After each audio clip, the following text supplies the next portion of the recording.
Today is part one of my oil painting landscape tutorial. I'm going to be showing you how to paint clouds and reflections in the water.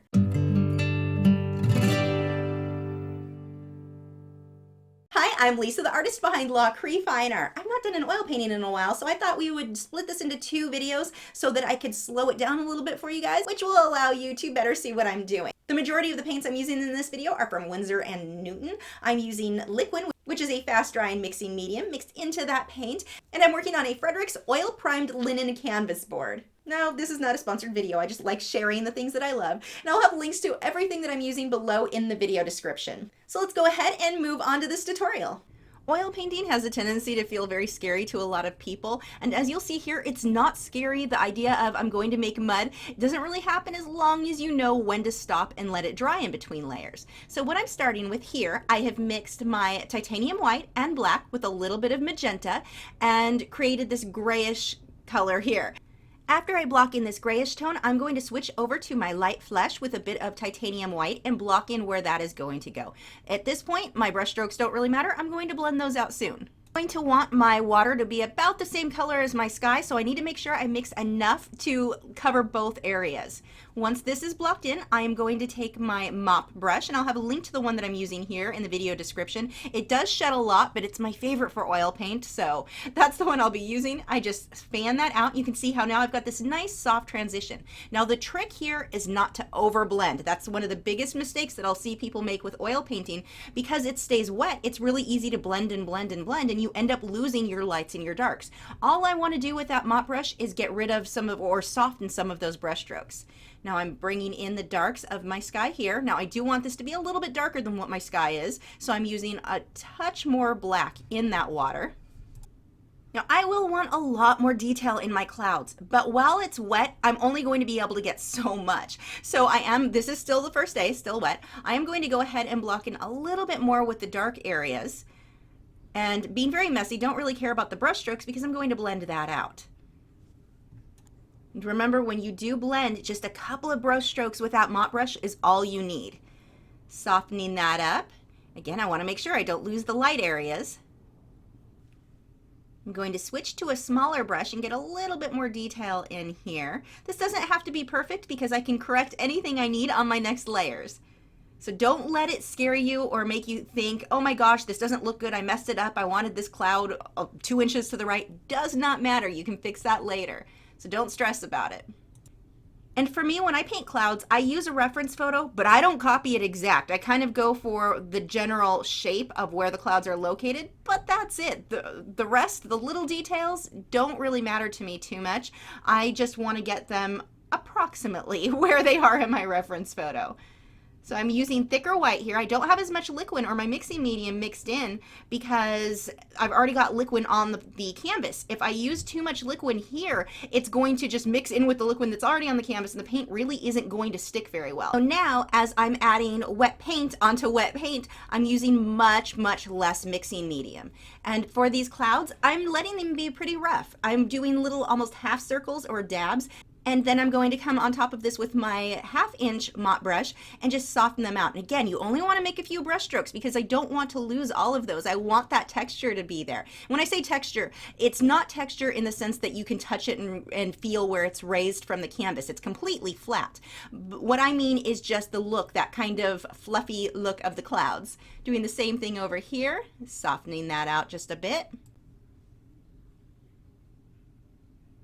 And they can continue to build. Now, when it hits the point where it feels like the paint isn't really sticking well to the canvas, or like I'm just creating mud, the colors are just blending together too much, I'm not getting my definite lights, my definite darks like I want, then that lets me know it is time to stop and let this area dry before I move on. And when you're oil painting, if you can hit that point where you really know when it's time to stop and let it dry, oil painting will be very, very easy for you. It's always been one of the easiest mediums for me to teach, especially being that I would be standing over the student and say, okay, this is where you stop and let it dry. But it's easy to blend. There are some great, great things about oil painting. So I hope that some of you who have been interested in it will be less intimidated by it. Just stop and let it dry if it starts to get muddy or you're having a hard time with controlling where your colors are. So again, just building up some of these clouds, and still I'm not using very much liquid in with my paint at this point. because there is so much liquid already on the canvas, and all of these brush strokes that I'm doing, they're mixing in with what's already there. So I'm still getting very, very nice flow. The white that I'm using here is the Weber's Permalba white. Most of the colors I use are from Winsor & Newton, except my white and my black. Those are both by Weber Permalba, or Weber's Permalba. I'm going to soften those out, and I'm using that smaller mop brush. Now, I will link where I bought these mop brushes. I'm not affiliated with them or anything. I just really like them for oil. Again, they do shed, but oil dries so slowly, it's not a big deal for me to pick them out. But the texture of these is just perfect for me for oil. But I recommend pick up several of them, because while you're waiting for one to dry, when you've cleaned it, it can take a few days to dry all the way. So you're going to want a lot of those. So I went ahead, I will show you how I blocked all of the land in next week. But for now, we're going to move ahead to the next day on the sky. This dried overnight, and because I use liquid, it is a fast drying mixing medium, so it dries very, very quickly. So now I have mixed this one is no longer titanium white. I switched to zinc white, which is going to be a more translucent white, which is perfect for glazing. I mixed that in with my black, and again, the same magenta I used earlier or yesterday. I just want this to be a much darker color. I'm using quite a bit of liquid in with this so that it stays very translucent. You can still see what I painted the day before, but I'm building a lot of depth in doing this. What you're seeing me do there, I'm taking a piece of Viva paper towel and wiping off where I got a little crazy and pulled too much of that color over my clouds. Now I'm going to go ahead and strengthen up the detailing in the clouds. I'm using white here, and I'm mixing a little bit of my flesh tint that I had used earlier or yesterday on the lighter portions of the clouds. Now, if I were to redo this, I would use unbleached titanium white for my base on most of these clouds, but I'm having to kind of mix those tones here just because I didn't have any. So I've since remedied that, and we'll have that for my next painting, but here I'm having to mix colors in so that my white isn't too bright. You don't want to jump to your brightest whites in your painting too early on, because then you can't go lighter. What I want to do is mix this in with the darker tones so that I can come back through later with my brightest white highlights just on portions of the clouds that I want to pull out.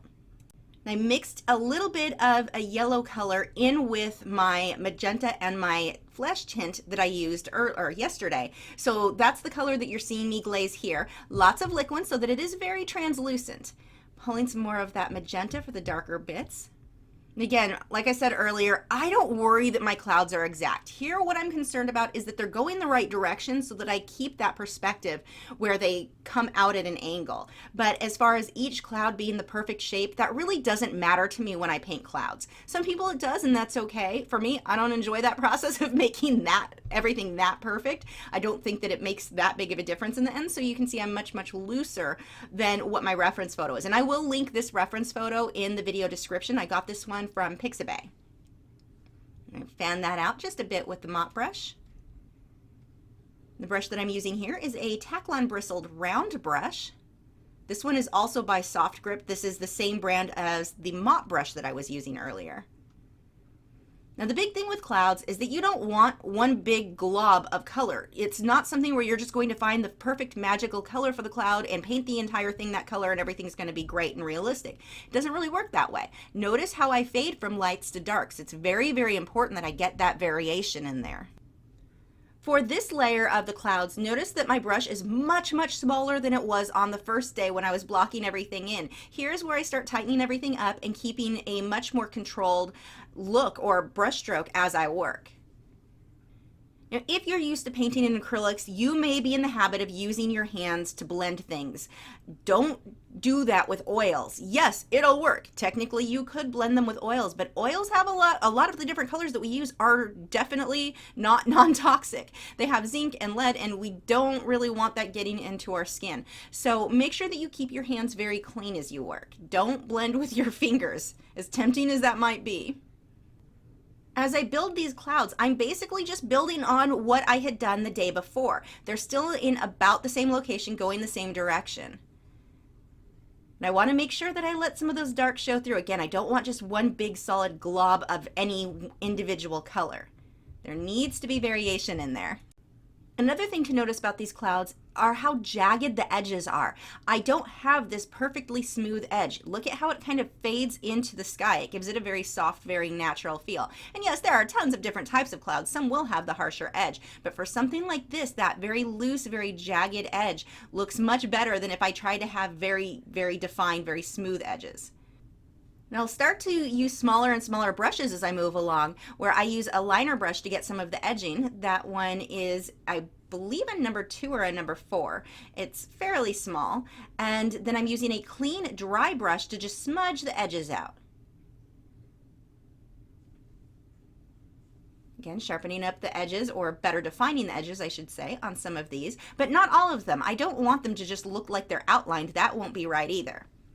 You can see how some of the highlights come into the center of the clouds. They're not just all along the outer edges.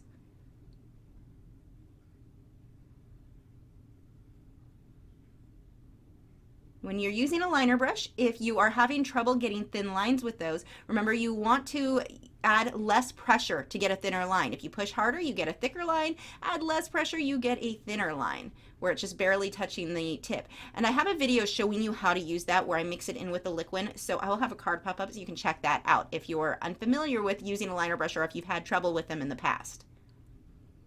Going along those edges, again, just pulling out those highlights. The big thing here is do not overblend. I can't stress that enough. This is an area that's really easy to think, okay, when I blended this, it looked great, so that must mean I need to blend more. No, make a couple of brush strokes just to get rid of the look of brush strokes. Just soften it up and then stop. I tried to add the rays of light here, but realized, nope, that needs to dry. So we'll come back to that the next day. So let's go ahead and move on to the water while we let that dry. And it's going to be very similar to how I did the sky. The main difference is it's going to be a little bit less defined. And I am going to go a little bit darker, but it's the same thing where I'm mixing my black, my zinc white, which is going to be my more translucent white, and my magenta to get the dark bits.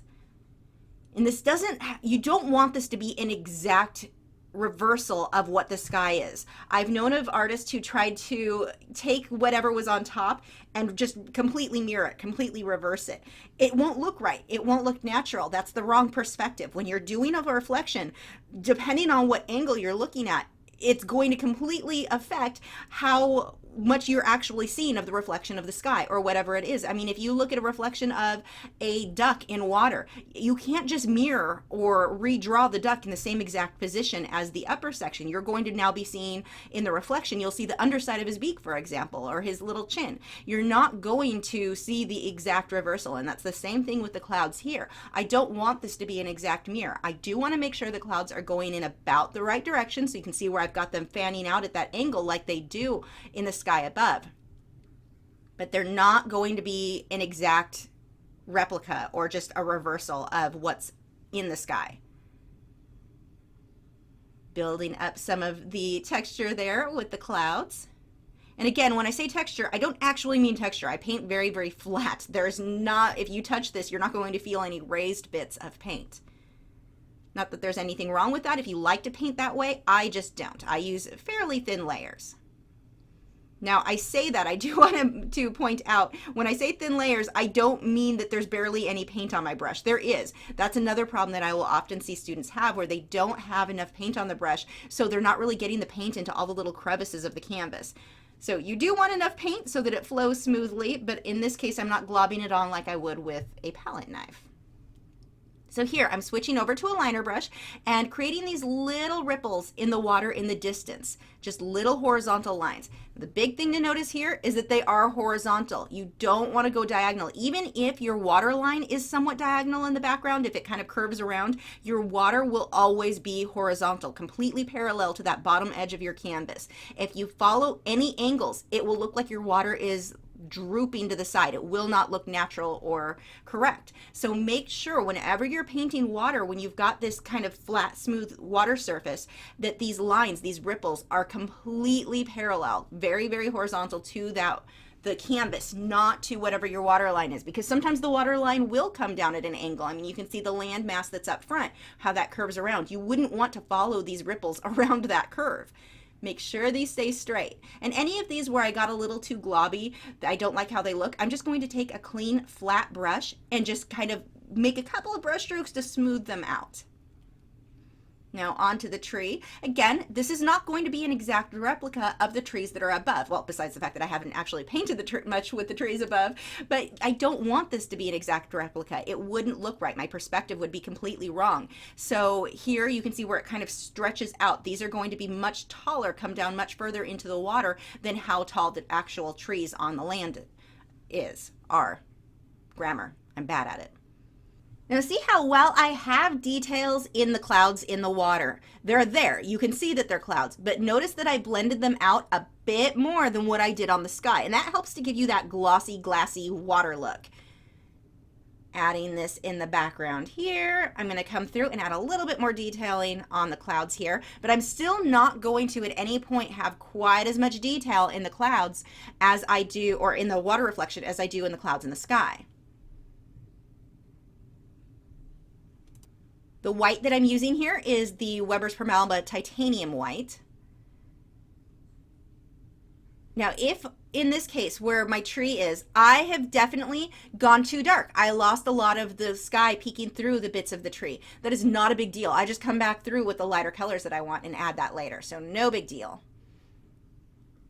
Adding some highlights and shadows for those ripples in the background.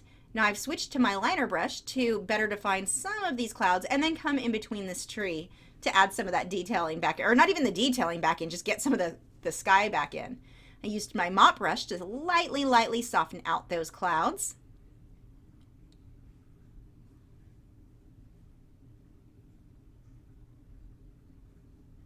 Now I do have a little bit more liquid on this white than I did mixed in with the white that I was doing on the clouds. On the clouds, I had to let it be a little bit thicker so that they really showed up. Here, I really want these to blend into the water, so I've used a touch more liquid.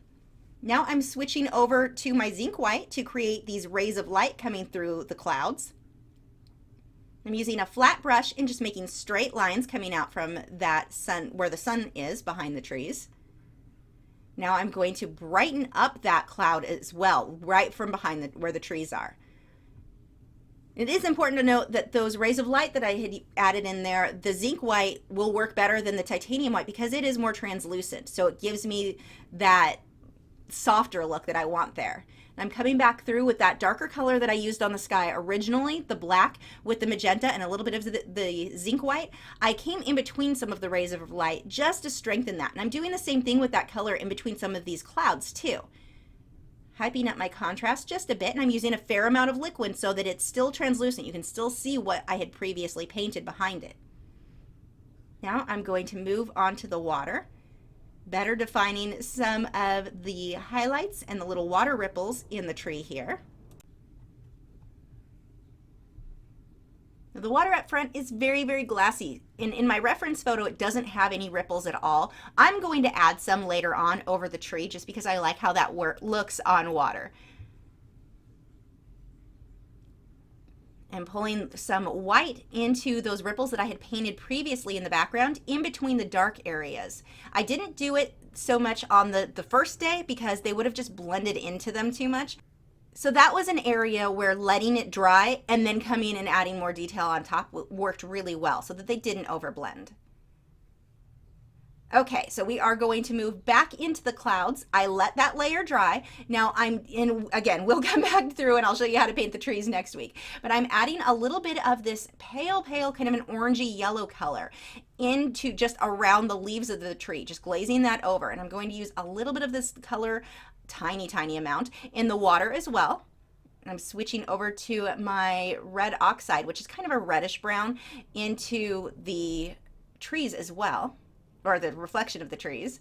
And everything I'm doing at this point, it's pretty much just glazing. It's very thin amounts of paint. Now, this is what I was talking about, where I take the zinc white and create some little bits of ripples in the water. And the zinc white works better because it is somewhat translucent. I've got to make sure that these ripples stay very horizontal, like I was talking about before, where if you start coming in at a diagonal, it makes it look like your water is leaning or drooping, which doesn't look right.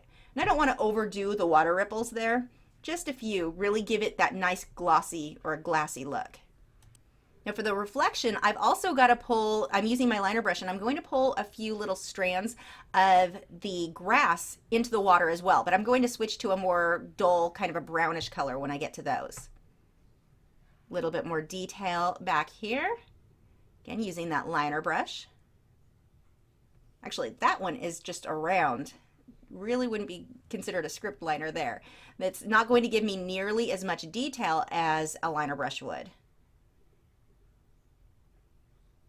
One of the nice things about layering this way, where you're not doing everything wet into wet, if you add a detail into a cloud and you don't like it and you're using decent paint, you can just wipe it off as long as the previous layer is dry. So it's a very forgiving way to work. You can fix mistakes very, very easily. Again, as long as you're letting your layers dry in between.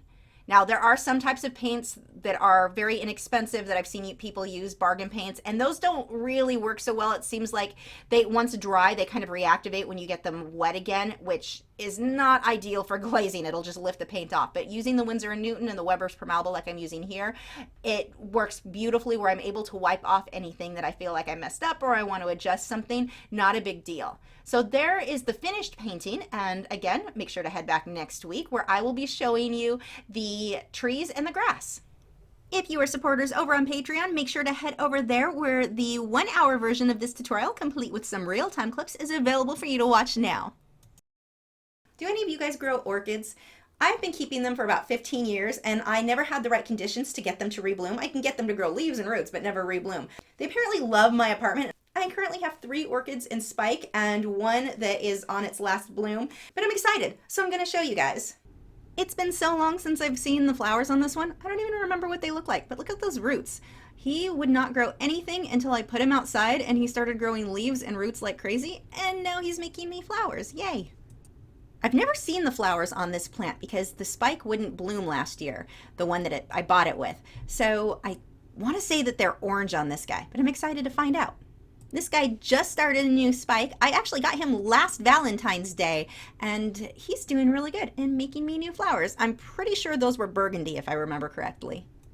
This guy was my first ever Phalaenopsis to rebloom for me. He's on his last bloom now, but I figured I'd share him anyway. Yes, that's a paintbrush I'm using to hold the spike up. Some women want jewelry and chocolate for Valentine's Day. I wanted to go to the nursery and pick out all the stuff to make a mini terrarium. So that's what I got for Valentine's Day from my husband. I'm not normal. This has nothing to do with art. Maybe I'll get reference photos from them. Wait, don't leave. Have you already subscribed? If not, there is a button right there. It's round and really bright. There's an orange arrow going to it. You see that? You should click it. Only if you haven't already. If you've already subscribed, don't click it again. If you subscribe, it'll help you to keep up with all 5 of my new art videos every single week. There's a lot of videos.